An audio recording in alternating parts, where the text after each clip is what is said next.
Chapter से यहाँ पर हमने एक मल्टीपल चॉइस क्वेश्चन पिक किया है। स्टेटमेंट है हमारे पास, an electron is held within the electric field, what happens when electron is released. Options हमारे पास हैं यहाँ पर, it moves in the direction of electric field, it moves in the direction of electric field, moves की जगह यहाँ पर acceleration है दूसरा ऑप्शन में। थर्ड ऑप्शन में है it moves in the direction of opposite to electric field, और चौथे ऑप्शन में है it accelerates in the direction opposite to electric field। सोचें आप थोड़ा सा इस पे, इस दौरान मैं आपको इसकी एक्सप्लेनेशन यहाँ पर देता हूँ। तो अगर मिसाल के तौर पर हमने किसी इलेक्ट्रिक फील्ड को, लेट्स से मैं ये इलेक्ट्रिक फील्ड शो करता हूँ in the direction from left to right, ठीक है। सो ऑब्वियसली आपको यहाँ पर ये मालूम होना चाहिए है कि जब भी इलेक्ट्रिक फील्ड लाइंस जो हैं आपके पास एक स्पेसिफिक डायरेक्शन में होती हैं, तो वो ये रिप्रेजेंट करती हैं कि जहाँ से उनका एक तरह से ओरिजिन होता है वो हाई होता है और दूसरी तरफ लो होता है। Conventionally we take this high as positive side और लो वाली साइड जो है वो हम नेगेटिव लेते हैं।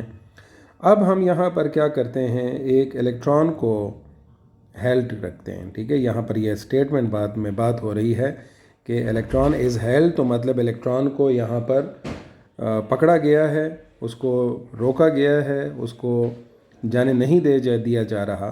और जब हम इसको रिलीज़ करेंगे सो ऑब्वियसली इस पर जो फोर्स अप्लाई होनी होगी that will be F is equal to QE, ठीक है। इसको अगर हम फर्दर सिंप्लीफाई कर दें, it will be F is equal to E।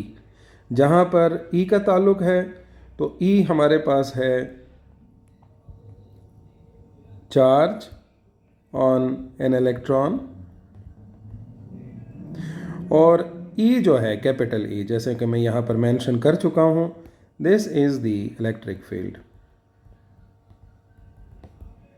सो अब ये इलेक्ट्रॉन यहाँ पर एग्जिस्ट कर रहा है। जैसे ही हम इसको रिलीज़ करेंगे सो ऑब्वियसली इस पर जो फील्ड की डायरेक्शन है, ज़ाहिर है this side is attracting it, this side is repelling it.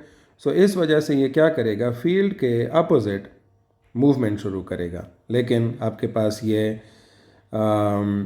सी वाला ऑप्शन जो है ये करेक्ट नहीं होगा। क्यों?